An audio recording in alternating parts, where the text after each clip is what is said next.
Praise the Lord. വീണ്ടും വരുന്ന കർത്താവായ യേശുക്രിസ്തു നാമത്തിൽ നിങ്ങൾക്ക് എൻ്റെ സ്നേഹവന്ദനം. ഇപ്പോൾ സഭാകാലങ്ങൾ എന്നതിൻ്റെ മൂന്നാമത്തെ സഭാകാലം, 2 സഭാകാലങ്ങൾ പറഞ്ഞു. നിങ്ങൾക്കത് മുൻകൂട്ടി അത് വേണമെന്നുണ്ടെങ്കിൽ ഈ വാട്സപ്പ് നമ്പറിൽ വരിക, അതിന് അയച്ചു തരാം. അല്ലെങ്കിൽ യൂട്യൂബിൽ പോസ്റ്റ് ചെയ്ത് എൻ്റെ ലിങ്ക് അയച്ചു തരുന്നതാണ്. ഓക്കെ, ഇപ്പോൾ മൂന്നാമത്തെ സഭാകാലമാണ്.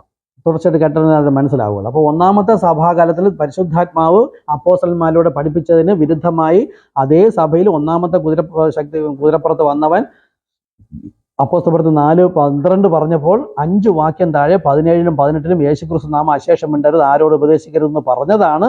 അതായത് എതിർ ക്രിസ്തുവിൻ്റെ ഉപദേശമാണ് ലോകത്തെ എല്ലാ സഭകളും. സ്നാനത്തിന് യേശുക്രിസ്തു നാമം ഉപയോഗിക്കില്ല, മരണാടക ശുശ്രൂഷ ഉപയോഗിക്കില്ല, വിവാഹത്തിന് ഉപയോഗിക്കില്ല, വീട് വഞ്ചരിപ്പിന്, പ്രതിഷ്ഠയ്ക്ക്, കുഞ്ഞുങ്ങളുടെ പ്രതിഷ്ഠയ്ക്ക് ഒന്നിനും ഉപയോഗിക്കില്ല. എത്ര ലജ്ജാകരമാണെന്ന് ആലോചിച്ച് നോക്കും.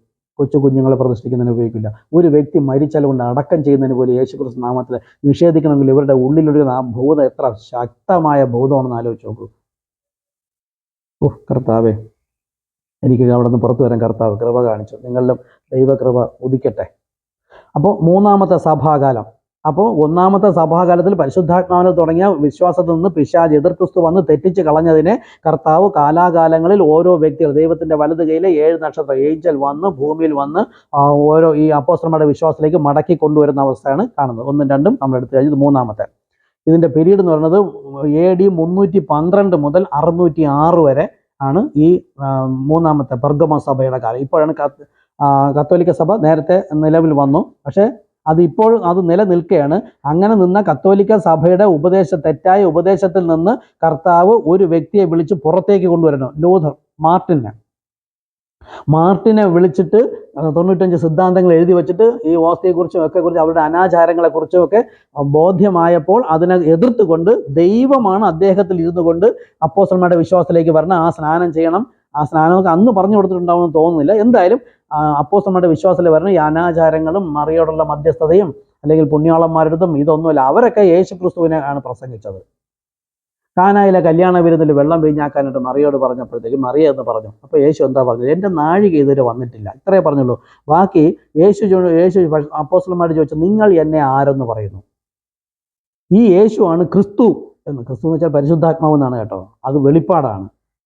പരിശുദ്ധാത്മാവ് എന്ന് പറഞ്ഞാൽ നിങ്ങൾക്കറിയാം, അതാണ് ക്രിസ്തു എന്ന് പറഞ്ഞാൽ മനസ്സിലാവില്ല. പരിശുദ്ധാത്മാവിൻ്റെ മുദ്രയല്ലേ ക്രിസ്തുവിൻ്റെ മുദ്ര. ഓക്കെ, അപ്പോൾ ഈ യേശു തന്നെയാണ് പരിശുദ്ധാത്മാവ് എന്നതാണ് അവിടെ പറഞ്ഞത്. അതാണ് മിണ്ടരുത്, ആരോടും പറയരുത് എന്ന് പറഞ്ഞത്. ഓക്കെ, അപ്പോൾ അവിടെ ദൈവം വെളിപ്പെടുത്തി കൊടുത്തതാണ്. ഈ വെളിപ്പാടിന്മേലാണ് സഭ പണിയുന്നത്, പരിശുദ്ധാത്മാവിനാൽ, ക്രിസ്തുവിൽ. അതുപോലെ മറിയോട് എൻ്റെ നാഴിക വന്നിട്ടില്ലെന്ന് പറഞ്ഞപ്പോൾ മറിയയുടെ ഉള്ളിൽ ബാക്കി വചനങ്ങൾ വന്നു. അപ്പോസ്തലപ്രവൃത്തി 5:10 യോഹന്നാൻ സുവിശേഷം 5:19, 30 വായിച്ചു നോക്കുക. പിതാവ് ചെയ്തു കാണുന്നതല്ലാതെ പുത്രൻ സ്വതവേ ഒന്നും ചെയ്യുന്നില്ല, ഒന്നും പറയുന്നുമില്ല. പിതാവിൻ്റെ ഇഷ്ടം ചെയ്യാനാണ് വന്നത്. ഇതെല്ലാം മറിയയുടെ ഉള്ളിൽ ആദ്യമേ ഉണ്ടായിരുന്ന വചനമാണ്. മറിയയ്ക്ക് മനസ്സിലായപ്പോൾ മറിയ ഒരു കാര്യം പറഞ്ഞു. അതിന്ന് മറിയയുടെ പിന്നാലെ പോകുന്ന ഒരു വ്യക്തികളും കേൾക്കുന്നില്ല. വിശുദ്ധ മറിയ അവിടെ വിശുദ്ധ തന്നെയാണ് കേട്ടോ, പരിശുദ്ധ മറിയല്ല, പരിശുദ്ധ. ദൈവം മാത്രം പരിശുദ്ധൻ. കർത്താവേ, നീ മാത്രം പരിശുദ്ധൻ, ദൈവം മാത്രം പരിശുദ്ധൻ. ഒരു മനുഷ്യനെ പരിശുദ്ധാക്കി വെച്ചിരിക്കുന്നു. പിശാചാണ്, എതിർ ക്രിസ്തുവാണ്. ഓക്കെ, അതല്ല പറഞ്ഞുകൊണ്ടിരിക്കുന്നത്. അപ്പം മറിയ അവിടെ പറഞ്ഞു, അവൻ വല്ലതും പറഞ്ഞാൽ, നിങ്ങളോട് പറഞ്ഞാൽ നിങ്ങൾ അത് ചെയ്യുവൻ. ഈ മറിയയുടെ പിന്നാലെ പോകുന്ന ഒരു വ്യക്തിയും മറിയ അനുസരിക്കുന്നില്ല. യേശുവിൻ്റെ പിന്നാലെ പോകുന്നവർ യേശുവിനെ അനുസരിക്കുന്നു എന്നാണ് മുഴു ലോകസഭകൾ. പക്ഷേ യേശുവിനെ അനുസരിക്കണം അപ്പോസ്തലൻ പറഞ്ഞത് കേൾക്കണമായിരുന്നു. അപ്പോസ്തലൻ അന്ന് പറഞ്ഞപ്പം യഹോവയുടെ ഇഷ്ടം, ആവർത്തന പുസ്തകം 18:19 യഹോവയുടെ ഇഷ്ടം മോശയോട് പറഞ്ഞു, നിന്നെപ്പോലെ ഒരു പ്രവാചകനെ ഞാൻ അവരുടെ ഇടയിൽ നിന്ന് എഴുന്നേൽപ്പിക്കും. അവൻ്റെ നാവിൽ ഞാൻ എൻ്റെ വചനങ്ങളെ ആക്കി അവരോട് കൽപ്പിക്കുന്ന എൻ്റെ വചനം. യഹോവ പറയാണ് എൻ്റെ വചനം. ഈ യേശു പറഞ്ഞു, ഞാനല്ല സംസാരിക്കുന്നത്, യഹോവയാണ്, പിതാവാണ്.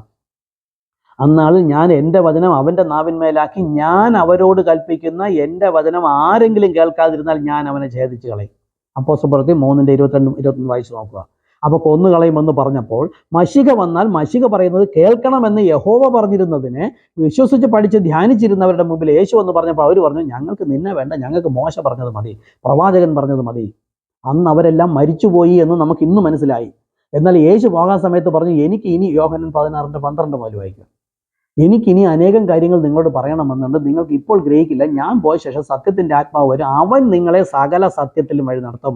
അവൻ എനിക്കുള്ളതിൽ നിന്നെടുത്ത് അറിയിച്ചു തരും, ഞാൻ പറഞ്ഞതിനെ ഓർമ്മപ്പെടുത്തി ഉപദേശിക്കും.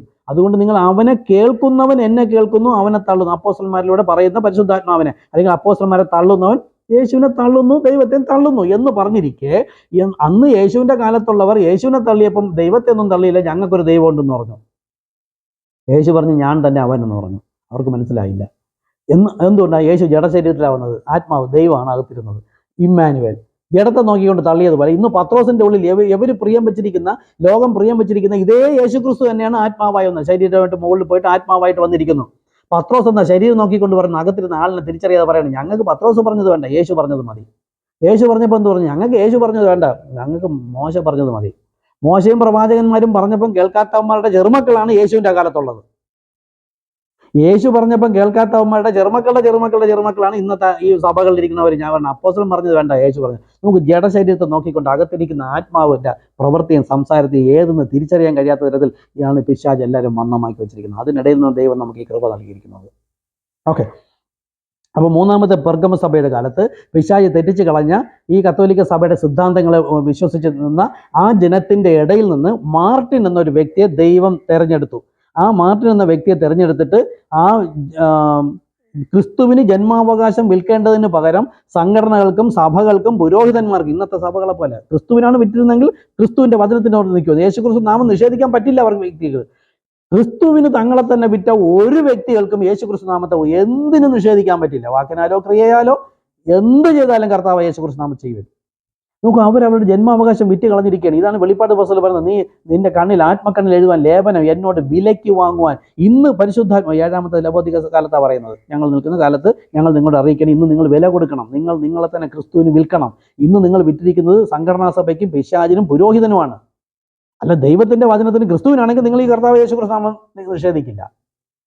ഓക്കെ, അപ്പൊ ഈ ഓരോ സഭാകാലവും 2-ാം മുദ്രയുടെ കീഴിൽ തന്നെയാണ്. 2-ാമത്തെ മുദ്രയിൽ വന്ന് ഈ സഭാകാലവും 2-ാമത്തെ കുതിരപ്പുറത്ത് വന്ന അവൻ തന്നെയാണ്, സവാരിക്കാരൻ അവൻ തന്നെയാണ്. ഇങ്ങനെ മാറി മാറി വരുന്നേ ഉള്ളൂ സ്വഭാവം. എന്നാൽ ഒരു ആപ്തവാക്യവുമായി വന്നവൻ അവൻ ഇപ്പോൾ ഒരു സഭ തുടങ്ങി. അവരുടെ ജന്മാവകാശം സഭയ്ക്ക്, അതായത് സമാന്തരമായി തുടങ്ങിയ ഒരു സഭയ്ക്ക്, എതിർ ക്രിസ്തുവിന്റെ സഭയ്ക്ക് വിറ്റുകളഞ്ഞിരിക്കുന്നു. അവനിപ്പോൾ ഒരു സിംഹാസനം പണിതിരിക്കുന്നു. പുറമെ സ്വന്തം മതതത്വ സംഹിതകളും നിയമാവലികളും എഴുതിയുണ്ടാക്കി സർവ്വലൗകിക സഭ എന്നൊന്ന് തുടങ്ങി. ആദ്യത്തെ ഈ സംഘടനാ സഭയാണ് ഇന്നത്തെ സകല സംഘടനാ സഭകളുടെയും മാതാവ്. ബൈബിൾ പറയുന്നു, അവർക്ക് മാനസാന്തരപ്പെടാൻ സാവകാശം. ഇപ്പോൾ വരുന്ന വചനപ്രകാരം, മാനസാന്തരപ്പെടാഞ്ഞാൽ ഞാൻ അവളെയും അവളുടെ പുത്രിമാരെയും പെന്തക്കോസ്തു വരെയുള്ള സഭകളിരിക്കുന്നവരെയും കൊന്നുകളയും. ഇന്നിവിടെ 2 സിസ്റ്റർമാർ വന്നു, ട്രാക്ട് വാങ്ങിക്കാൻ വന്നതാ. യേശു ക്രിസ്തു നാമത്തിലെ സ്നാനമാണെന്ന് കേട്ടപ്പോൾ അവർ ഓടി. കർത്താവിന് വേണ്ടി നിൽക്കുന്നവരാ, 24 മണിക്കൂർ ഇറങ്ങി ഇങ്ങനെ പുറപ്പെട്ട് സുവിശേഷം ചെയ്യുന്നവരാ. അവർ ആർക്ക് വേണ്ടിയിട്ടാണ് പോകുന്നത്? യേശു ക്രിസ്തു നാമം കേട്ടപ്പോഴത്തേക്ക് ട്രാക്ട് വേണ്ടെന്നും പറഞ്ഞ് അവർ പോയി. അപ്പോസ്തലന്മാരുടെ വിശ്വാസം, അപ്പോസ്തലന്മാരുടെ വിശ്വാസം മടങ്ങി വന്നില്ലെങ്കിൽ ഈ കാലത്തിന്റെ ക്രിസ്തുവിന്റെ മണവാട്ടിയല്ല. അവരെ വിട്ട് കളഞ്ഞിരിക്കുന്നത്, പുരോഹിതനെ വിട്ട് കളഞ്ഞിരിക്കുക, എതിർ ക്രിസ്തുവിനെ അവരെ തന്നെ വിട്ട് കളഞ്ഞിരിക്കുകയാണ്. ഇനി ആത്മക്കണ്ണിൽ എഴുതാൻ ലേപനം, പരിശുദ്ധാത്മ വേണമെങ്കിൽ നിങ്ങളെ തന്നെ ക്രിസ്തുവിന് വിൽക്കണം, അപ്പോൾ ലഭിക്കും. ഇപ്പോൾ ഞാൻ ധനവാൻ സമ്പന്നൻ, എനിക്ക് ഒന്നിനും മുട്ടില്ല എന്ന് പറഞ്ഞിട്ടുള്ള സഭകളിലിരിക്കുന്ന വ്യക്തികൾ പോകുന്നത്. ഓക്കെ, ഞാൻ അവളുടെ പുത്രിമാരെയും കൊന്നുകളയും. എന്നാൽ കർത്താവ് ഇവയെക്കുറിച്ച് മുമ്പേ പറഞ്ഞിട്ടുണ്ട്. ഈ കാലത്ത് ഇങ്ങനെയുള്ള സഭ ഉണ്ടാകുമെന്നും അവർ ഒരു സാത്താന്റെ സിംഹാസനം പണിത് കത്തോലിക്ക സഭ നിലവിൽ വന്നു. വന്നതിനെ ആ സഭയ്ക്ക് അകത്ത് നിന്നാണ് കർത്താവ് ഒരു കൂട്ടം വരെ മാർട്ടിനിലൂടെ 95 സിദ്ധാന്തങ്ങൾ എഴുതി വെച്ചിട്ട് ശരിയല്ലാത്തതിനെ തള്ളിക്കളഞ്ഞ് ശരിയായത് പറഞ്ഞ് കേട്ട് ആ സഭയിലേക്ക് സന്ദേശം അറിയിക്കുമ്പോൾ വിശ്വസിക്കുന്നവർ പുറത്തേക്ക് വരും. അത് ആ സഭയുടെ ദൂതൻ നോക്കുക. മൂന്നാമത്തത് നോക്കൂ, ഇത് 2000 വർഷം മുമ്പേ എഴുതി വച്ചിരിക്കുന്നു. പക്ഷേ ഇത് സംഭവിച്ചു കഴിഞ്ഞിട്ട് 2000 വർഷമായി, ജനത്തിനൊന്നും അറിയില്ല. അതുകൊണ്ടാണ് ഇന്ന് മുദ്രകൾ തുറന്നപ്പോഴാണ് ഇതെല്ലാം വെളിപ്പെട്ടത്. നോക്കുക, വെളിപ്പാട് പുസ്തകം 2-ാമത്തെ അധ്യായം 12-ാമത്തെ. പെർഗമോസ് എന്ന വാക്കിന്റെ അർത്ഥം തന്നെ തികഞ്ഞ വിവാഹം എന്നാണ്. അതായത് അങ്ങനെയും ആകാം ഇങ്ങനെയും ആകാം. പിശാചിന്റെ ഉപദേശം കേൾക്കും, ക്രിസ്തുവിന്റെ ഉപദേശം കേൾക്കും. അങ്ങനെ ഒരു ശീതോഷ്ണാവസ്ഥ. അതാണ് ക്രിസ്തു എന്ന ഏക പുരുഷന് നിങ്ങളെ നിർമ്മല കന്യകയായിട്ടാണെങ്കിൽ അപ്പോസ്തലന്മാരിലൂടെ ക്രിസ്തു പരിശുദ്ധാത്മാവ് ഉപദേശിച്ചത് തന്നെ നിൽക്കും. നിങ്ങൾ അതും കേൾക്കുന്നു ഇതും കേൾക്കുന്നു, ബൈബിൾ എഴുതിയിരിക്കില്ലേ എന്ന് പറയും. ഓക്കെ, നോക്കൂ, പെർഗമോസ് സഭയുടെ ദൂതൻ എഴുതുക, മൂർച്ചയേറിയ ഇരുവായി തല വാൾ ഉള്ളവൻ അരുളി ചെയ്യുന്നത്, അതായത് കർത്താവ് യേശു ക്രിസ്തു അരുളി ചെയ്യാണ്, നീ എവിടെ പാർക്കുന്നു എന്നും. അതായത് കത്തോലിക്ക സഭയെ നിങ്ങളോടാണ് ആദ്യം വരുന്നത്. തൊട്ടടുത്ത സഭകളെല്ലാം വരുന്നു. ഓരോ സഭ, പെന്തക്കോസ്ത് വരെയുള്ള സഭകളെ കുറിച്ച് പറയുന്നുണ്ട്. ഇതിന്റെ വർഷം നിങ്ങൾ നോക്കുക, ഓരോ സഭകൾ നിലവിൽ വന്ന കാലം. ഇന്നും ഇവിടെയല്ല, ഇത് ജർമ്മനിയിലാണ്, അല്ല വിദേശ രാജ്യങ്ങളിലാണ് തുടങ്ങിയത്. അവിടെ നിന്നൊക്കെ തുടങ്ങി സുവിശേഷം അറിയിച്ച് ഇവിടെ വന്നപ്പോൾ ലേറ്റായി പോയി എനിക്ക് പറയാൻ പറ്റില്ല. ഈ ഒരു ഉപദേശം സ്റ്റാർട്ടായത് ഈ സഭയുടെ മുൻകാലങ്ങളിലാണ്. ഓക്കെ, നീ എവിടെ പാർക്കുന്നു എന്നും അത് സാത്താന്റെ സിംഹാസനമുള്ളയിടെന്നും ഞാൻ അറിയുന്നു.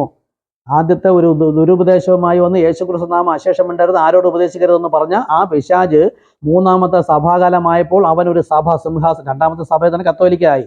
ഇപ്പോൾ ഇതിൽ നിന്ന് പുറത്തേക്ക് വിളിച്ചു വരുന്നവരാണ്, പുറത്തേക്ക് വരുന്നവർ മർത്തോമ സഭ. കത്തോലിക്കലുള്ള ധൂപം കാണിക്കൽ ഇവിടെയുണ്ട്, അവരുടെ മറിയോടുള്ള യാചനയില്ല, പുണ്യാളന്മാരുടെ പിന്നാലെ അവർ പോകുന്നില്ല. ഏറെക്കുറെ മാറി മാറി മാറി വരുന്ന സഭകാലമാണ് ഞാൻ ഈ പറഞ്ഞു വരുന്നത്. അവസാനം ഇപ്പോൾ പെന്തക്കോസ്ത് എവിടെ നിൽക്കുന്നുവെന്നും അതിനുശേഷം ഇപ്പോൾ ഞാൻ എവിടെ നിൽക്കുന്നുവെന്നും നിങ്ങൾക്കത് മനസ്സിലാകുമ്പോൾ പിടികിട്ടും. ഞാൻ നിൽക്കുന്നു വെച്ചാൽ കർത്താവിനെ കൃപയാൽ കൊണ്ടുവന്നു അപ്പോസ്തലന്മാരുടെ വിശ്വാസം, അവിടെ ഒരു ദുരാചാരവും ഇല്ല, അവിടുത്തെ സ്നാനവും വിശ്വാസവും പ്രവൃത്തിയും കൂട്ടായ്മയും ഒക്കെ തന്നെയാണ്. അങ്ങനെയാണ് നിങ്ങളുടെ സഭയിൽ നിങ്ങൾ പറയും, ശ്രദ്ധിച്ച് കേൾക്കുക. അപ്പം കത്തോലിക്ക സഭ തുടങ്ങിയപ്പം മാർട്ടിനിലൂടെ കർത്താവ് വിളിച്ചു പറഞ്ഞു, ഇത് പിശാചിന്റെ സഭയാണ്, അത് എഴുതിയിരിക്കുകയാണ്, നീ എവിടെ പാർക്കുന്നു എന്നും അത് സാത്താന്റെ സിംഹാസനമുള്ള ഇടമെന്ന് ഞാൻ അറിയുന്നു. നീ എൻ്റെ നാമം മുറുകെ പിടിച്ചിരിക്കുന്നു. അതിനകത്തുള്ള ചെറിയ കൂട്ടം ജനത്തോടാണ് പറയുന്നത് കേട്ടോ. എല്ലാ കാലത്തും ഇപ്പോഴും ഞാൻ ഈ സംസാരിക്കുന്ന കത്തോലിക്ക മുതൽ പെന്തക്കോസ്ത് വരെയുള്ള അതിനകത്തിരിക്കുന്ന ചെറിയൊരു കൂട്ടം ജനത്തോട് കർത്താവിൻ്റെ നാമം നിമിത്തം. ബാക്കി നിങ്ങൾക്ക് പുരോഹിതനും നിങ്ങളുടെ സഭയും വലുതെങ്കിൽ നിങ്ങൾ അവിടെ ഇരുന്നോളൂ, ഒരു കുഴപ്പമില്ല. കർത്താവിൻ്റെ ജനം മാത്രമേ പുറത്തേക്ക് വരുള്ളൂ. എൻ്റെ കയ്യിൽ നിന്ന് ആർക്കും പിടിച്ചുകൊണ്ട് പോകാൻ കഴിയില്ലെന്നാ, അവ എൻ്റെ കയ്യിൽ തന്ന പിതാവിൻ്റെ കയ്യിൽ നിന്ന് ആർക്കും പിടിച്ചു പറിക്കാൻ കഴിയില്ല. അപ്പം നിങ്ങൾ പേടിക്കേണ്ട ആവശ്യമില്ല. ദൈവത്തിൻ്റെ ആടാണെങ്കിൽ കർത്താവ് യേശു പറഞ്ഞ് ഞാൻ അവയെ പേർ ചൊല്ലി വിളിച്ച് പുറത്തേക്ക് കൊണ്ടുപോകും, യോഹന്നാൻ 10. ഓക്കെ, അപ്പോൾ എൻ്റെ നാമം മുറുകെ പിടിച്ചിരിക്കുന്നു, നിങ്ങളുടെ ഇടയിൽ സാത്താൻ പാർക്കുന്നിടത്ത് തന്നെ. കണ്ടോ, ഈ പള്ളികൾക്കകത്ത് തന്നെ ദൈവത്തിൻ്റെ കർത്താവിൻ്റെ നാമം, യേശുക്രിസ്തു എന്ന നാമം, കർത്താവ് യേശുക്രിസ്തു എന്ന നാമം, പിതാവിൻ്റെ നാമം അന്ന് യഹോവ എന്ന് വെളിപ്പെടുത്തി. ഇന്ന് വന്ന സഹോദരി കുറേയൊക്കെ പറഞ്ഞിട്ട് പോയി, ഞാനാകുന്നു. അപ്പം ഞാൻ കുറച്ചുകൂടെ അങ്ങോട്ട് പറഞ്ഞത് ഏലോഹിയുമായിട്ട് വന്നു, മൽക്കീസേദെക്കായിട്ട് വന്നു, യഹോവ എന്നറിയപ്പെട്ടു. അപ്പോൾ ഒന്ന് പരിങ്ങി. ആ നാമമൊന്നും അല്ലല്ലോ ഇന്ന് ആ ദൈവത്തെ, അങ്ങനെയൊക്കെ വന്ന നാമത്തെ, നാമമുള്ള കർത്താവിനെ യേശു വിളിച്ചിരിക്കുന്ന കർത്താവ് എന്ന. കർത്താവെ ഇവരോട് ക്ഷമിക്കണമേ, നിന്റെ ദൈവമായ കർത്താവിനെ പരീക്ഷിക്കരുത്. അപ്പോൾ പിതാവിൻ്റെ നാമം കർത്താവ് ഇന്ന് വെളിപ്പെട്ടു. അതാണ് ഇനിയുള്ള പേര് നമ്മൾ നോക്കണ്ട. ഇപ്പോൾ നമുക്ക് വെളിപ്പെടുത്തിയത് പിതാവിൻ്റെ പേര് കർത്താവ്, പുത്രൻ്റെ പേര് യേശു, കർത്താവായ യേശു, പരിശുദ്ധാത്മാവിന് ക്രിസ്തു. ആ പിതാവും ഉണ്ട്, പുത്രനുണ്ട്, പരിശുദ്ധാത്മാവുണ്ട്. ഒന്ന് ആക്ഷരിക നാമം, ഒന്ന് ആത്മീയ നാമം. ഓക്കെ, അപ്പോൾ ഇന്നും ഈ സഭകളിൽ കർത്താവിൻ്റെ നാമത്തെ മുറുകെ പിടിച്ചിരിക്കുന്നവരോടാണ് ഞാൻ പറയുന്നത്. അന്തിപ്പോസിനെ കൊന്ന കാലത്ത് നീ എങ്കിലുള്ള വിശ്വാസം നിഷേധിച്ചില്ല. അതായത് കർത്താവിൻ്റെ നാമം പറഞ്ഞു നിന്ന് അനേകരെ കൊന്നൊടുക്കി ഈ റോമൻ ഗവൺമെന്റ്. അവരുടെ ഇടയിൽ നിൽക്കുമ്പോഴും കർത്താവിൻ്റെ നാമത്തെ വിശ്വസിച്ച് നിന്നവരോടാണ് ഈ വിളിച്ചു പറയുന്നത്. എങ്കിലുള്ള വിശ്വാസം നീ നിഷേധിച്ചില്ല, എങ്കിലും നിന്നെക്കുറിച്ച് കുറഞ്ഞു എന്ന് കുറ്റം പറയുവാനുണ്ട്. കണ്ടോ, അവർക്കുമുണ്ട്. ഇസ്രായേൽ മക്കൾ വിഗ്രഹാർപ്പിതം തിന്നേണ്ടതിന്, ദുർനടപ്പ് ആചരിക്കേണ്ടതിന്, അവരുടെ മുമ്പിൽ ഇടർച്ച വയ്പാൻ ബാലാക്കിന് ധൂപം ഉപദേശിച്ചു കൊടുത്ത ബലയാമിന്റെ ഉപദേശം പിടിച്ചുകൊള്ളുന്നവർ ഇവിടെ നിനക്ക് ആ സഭയിലുണ്ട്. അവണ്ണം നിക്കോലേവ്യരുടെ ഉപദേശം, കണ്ട, ആദ്യത്തെ സഭയെ പിടിച്ചെടുക്കുക എന്ന ഉദ്ദേശവുമായി, നിക്കോലേവ് എന്ന വാക്കിന്റെ അർത്ഥം സഭയെ പിടിച്ചെടുക്കുക, ആ ഉപദേശവുമായി വന്നവർ നിങ്ങളുടെ സഭയിലുണ്ട്. അതാണ് ഈ പുരോഹിതന്മാർ മുഴുവനും ദൈവസഭയെ പിടിച്ചെടുത്ത് അവരുടെ സഭയാക്കി വെച്ചിരിക്കുകയാണ്. അവർക്ക് കുറെ ജനങ്ങളുമുണ്ട്. അവർ പുരോഹിതനെ പറയാൻ പാടില്ല. കർത്താവിന് എന്ത് പറഞ്ഞാലും പരിശുദ്ധാത്മാവിന് പറഞ്ഞാലും അവർക്കൊരു കുഴപ്പമില്ല. അവരുടെ സഭയും അവരുടെ പുരോഹിതനം പറയരുത്. അങ്ങനെ ഉള്ളവരവിടെ ഇരിക്കുക, കുഴപ്പമൊന്നുമില്ല. ഓക്കെ, ഈ കാലത്താണ് സഭ രണ്ടായിട്ട് പിരിഞ്ഞ്, ഒന്ന് ദൈവസഭയും ഒന്ന് പിശാചിനുള്ള സഭയും. അപ്പോൾ ഇവിടെ ഇറാനിയോസ് വന്നിട്ട് മുൻപുള്ള സഭയിലേക്ക് വിളിച്ചു പറഞ്ഞപ്പോൾ അവിടെയും ഒരു യുദ്ധം ഉണ്ടായി. വിശ്വസിക്കുന്നവരും വിശ്വസിക്കാത്ത മാർട്ടിനെ ഉപയോഗിച്ചുകൊണ്ട് ഈ കത്തോലിക്ക വിശ്വാസത്തിൽ നിന്ന ജനത്തിൻ്റെ ഇടയിലേക്ക് വിളിച്ചു പറഞ്ഞപ്പോൾ കേട്ട് വിശ്വസിച്ച കുറച്ചുപേർ പുറത്തേക്ക് വന്നു. അവർ മാർട്ടിൻ്റെ കാലം വരെയും മാർട്ടിൻ മരിച്ച ശേഷവും അതേ വിശ്വാസത്തിൽ തന്നെ നിന്നു. ചിലർ പഴയതിലേക്ക് പോകും. അത് ഇന്നും അങ്ങനെ തന്നെ വന്ന് സ്ഥാനപ്പെട്ടവർ പലതും മറങ്ങിപ്പോയിട്ടുണ്ട്. അവരെ പിടിച്ചു വയ്ക്കാനൊന്നും പറ്റില്ല. ദൈവത്തിൻ്റെ ആളുകളെ ഇവിടെ നിൽക്കുള്ളൂ, ബാക്കിയുള്ളവരെല്ലാം തിരിച്ചു പോകും. അപ്പോൾ ഓരോ കാലത്തും ദൈവം അയക്കുന്ന ആ പുരോഹിതനിലൂടെ പറയുന്നത് കേട്ട് വിശ്വസിക്കുന്നവർ മാത്രമേ അവിടെ നിൽക്കുകയുള്ളൂ, ഇല്ലാത്തവർ അവിടെ നിൽക്കുകയില്ല. അടുത്ത ഒരു എപ്പിസോഡ്, ഈ മൂന്നാമത്തെ സഭാകാലം ഒരു അല്പം കൂടെ ഉണ്ട്, അതുകൂടെ പറഞ്ഞ് അടുത്ത എപ്പിസോഡിൽ പറയാം. കർത്താവ് അനുഗ്രഹിക്കട്ടെ.